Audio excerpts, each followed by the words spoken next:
Namaste friends. In today's Final Punch KCET 2020 series, a very simple chapter, environmental chemistry, I am going to discuss about. And remember, don't waste much of your time in reading this. Once you read or twice you read, that is enough for KCET. Because if you see, I will show you only 2 questions asked from this KCET. Almost from 2010, if you see the paper, 2019 once, 2017 once. Only 2 times it was asked in the paper.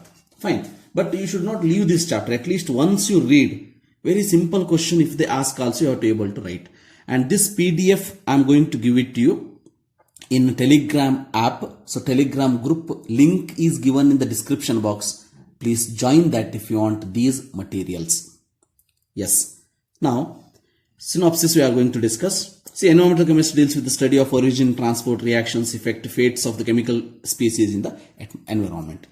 So simple, pollutants are common pollutants, remember, gases like carbon monoxide, sulfur dioxide, oxides of nitrogen, metals like lead, mercury, zinc, cadmium, arsenic, pesticide, detergent, sewage and radioactive substances. Then how this atmosphere is made up of? See, atmosphere in which the gaseous envelope surrounding the earth known as atmosphere, the 2 major components of the dry and clean air of the atmosphere by volume, that is nitrogen and oxygen. We know that already. Argon and carbon dioxide are the minor components of the atmosphere. So air can hold vapor up to 0.1 to 0.5%. All this percent is not necessary to remember. So only for the information, traces of elements like noble gases are also present in the atmosphere, hydrogen, etc. Right? So now hydrogen, methane, sulfur dioxide, ammonia, ozone, etc. it is present in the atmosphere. Atmosphere is divided into 4 groups, regions. Remember this. First one is troposphere, then second one stratosphere, mesosphere, thermosphere. Troposphere 8 to 12 km, stratosphere 11 to 50 km, mesosphere 50 to 85 km, thermosphere 85 to 500 km from the earth surface. So this is the 4 sphere you remember, and already we know in the lower classes we know that about 80% of the total mass of the air, almost all of the water vapors atmosphere is found in the troposphere. So remember, troposphere. Hence troposphere can undergo pollution very easily compared to remaining, because 80% of the total mass of air or almost all the water vapors, everything is present in the troposphere. And definitely we are present in the troposphere and we are the responsible persons for the environmental pollution.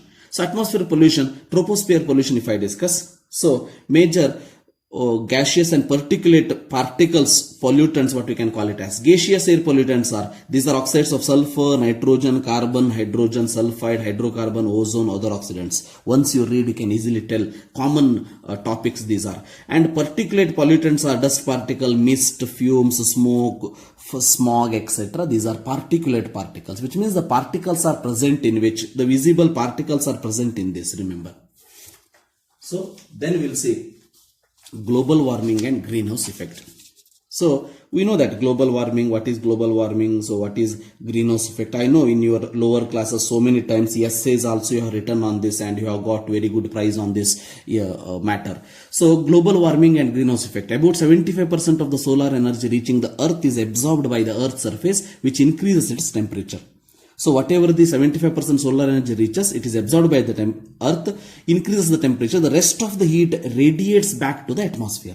So it will be present in the atmosphere itself. Some of the heat is trapped by gases such as, important remember, these are called as greenhouse gases. So greenhouse gases, carbon dioxide, methane, ozone, CFC, water vapor, etc. They add to the heating of the atmosphere, causing global warming in a greenhouse. Visible light passes through the transparent glass. Greenhouse is nothing but transparent glass, green color. So heats up the soil and plants. The warm soil and plants emits infrared radiations. The partly reflects and partly absorbs these radiation, and this mechanism keeps the energy of the sun trapped in the greenhouse. That is called as greenhouse effect. But important here, remember these gases, carbon dioxide, methane, ozone, CFC and water vapor is the responsible for greenhouse effect. Then acid rain. We know that acid rain is nothing but when the rain pH is below 5.6 is called acid rain. Acid rain is harmful for agriculture, trees, plants, as well as, remember, it is these monuments also, these are very harmful. Washes away nutrients needed for their growth. The main gases responsible for the acid rains are SO2 and NO2. Remember this, SO2 and NO2, because SO2 when it reacts with water, it can form sulfuric acid, sulfurous acid, and here it can form nitric acid, NO2. So, main greenhouse gases are NO2 and SO2. The word smog we'll discuss. Smog is derived from smoke and fog. Two types of smog. We know that classical smog and photochemical smog. This is important topic actually here. Classical smog occurs in the cool, humid climate. Remember, cool, humid climate, morning time. It is a mixture of smoke, fog and sulfur dioxide. Remember, classical smog is because of smoke, fog and sulfur dioxide. It is also called as reducing smog because sulfur dioxide is present. Remember, sulfur dioxide is a reducing agent. Hence, it is reducing smog. It is also called as London smog because for the first time it is identified in the London. Hence, it is known as London smog. So, it's a very important point. Mixture of smoke, fog and this sulfur dioxide called as reducing smog. Which is reducing smog anta kelabodu. So, it is reducing smog. Remember that. Then, the photochemical smog. So classical smog, photochemical smog. Photochemical smog occurs in warm and dry, sunny climate. So morning time if you see classical smog, afternoon time you can observe photochemical smog. It has high concentration of oxidizing agents, therefore it is also called as oxidizing smog. Remember, very important point. The main component, this you have to perfect. The main components of the photochemical smog are nitrogen oxides, ozone and organic derivatives. 2017 question it was asked, remember, out of the following which is not a photochemical smog component antele. So nitrogen dioxide, ozone, organic derivatives such as formaldehyde, acrolein, PAN, etc. PAN is nothing but peroxoacetyl nitrate, remember that. So these are nothing but the components of the photochemical smog. And it is also called as Los Angeles smog. Because for the first time it is identified in Los Angeles. Hence remember it is called as Los Angeles smog.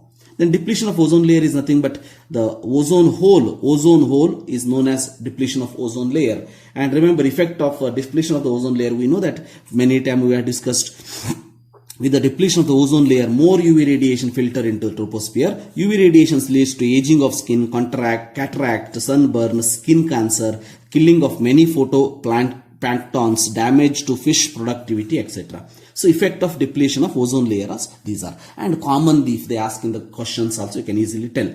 Water pollution, contamination of the water by foreign substances which makes it harmful for the health of animals or plants or aquatic life, which make it unfit for the domestic, industrial and the agricultural use is known as water pollution. We know that causes and sources of the water pollution. So definitely day to day we are responsible for all these things, and sewage and domestic waste, industrial effluents, agricultural effluents, the filtration, mixing of soil and rock into water, thermal pollutions, radioactive discharge, all these are the causes or the source of the water pollutants. Remember, water pollution.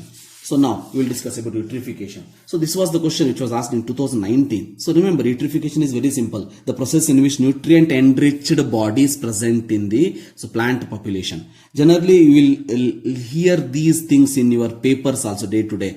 So if there is a rainy season, it has already started. You can see this. So in case of the rivers or the small lakes, remember, so you can see the green plant layer. So that green plant layer, what will do is, which kills the animal's life by depriving it oxygen. So that the dissolved oxygen is taken by that water bodies, that plant population. Because of that, depriving it oxygen antandre, decreasing the concentration of the oxygen which is required for the animals. So it is decreases, hence animals are killed by decreasing oxygen and results in subsequent loss of biodiversity known as eutrophication.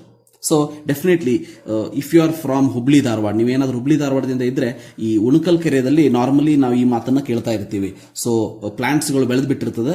So that oxygen content decreases. Because of that reason, generally they will remove those plants. So that is nothing but eutrophication, we call it as. So only remember, eutrophication means what? Like that question they can ask. Then BOD and COD, very simple. The amount of oxygen required by bacteria to break down the organic matter present in the certain volume of sample of water is called as BOD, biological oxygen demand. Remember, the amount of oxygen required by bacteria to break down the organic matter. So which means, if oxygen required is more, the meaning is that, remember, so organic matter is more, which means that particular water is polluted water. So understood? So amount of oxygen required is calculated in the form of ppm. So ppm. So break down organic matter. If it is more, organic matter content is more in the water, the meaning is that the water is not pure.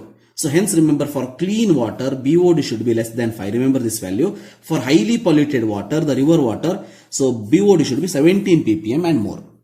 So 17 ppm and more. In between whatever ppm it is there, it is normal water. You can use it for, remember, this washing clothes, etc. But clean water, drinking water will have always less than BOD 5 ppm. Then COD. Sometimes what happens is, instead of this organic matter, some inorganic wastes will be there, or organic wastes which cannot be breaked by the oxygen that will be there, breaked by the bacteria that will be there. So that is called as chemical oxidation in demand. Amount of oxygen which reacts with chemicals other than the organic water. Organic wastes, remember, organic wastes BOD, other than the organic wastes, we'll call it as COD. COD means as biological oxidizable as well as biological inert organic matter in the water, such as the cellulose. So like this, remember, that is the biological oxygen demand is the oxygen required by bacteria to break. So organic matter. But here sometimes what happens is here, so chemicals other than the organic waste. Organic matter can be break down by bacteria easily, but other than that, if it is present like cellulose, it cannot be done. So hence remember, that is called as COD. And pure water have COD 4 ppm, very near, 5 ppm here, 4 ppm here. Then soil pollution, it is because of insecticide, pesticide, herbicides cause soil pollution. So this completes, remember, the environmental chemistry, the synopsis part, very simple one. So next we'll see only 2 questions I have considered here, because only 2 questions are there previous year. So you can get some more questions in any other reference books also, you can read, but don't waste your much of time.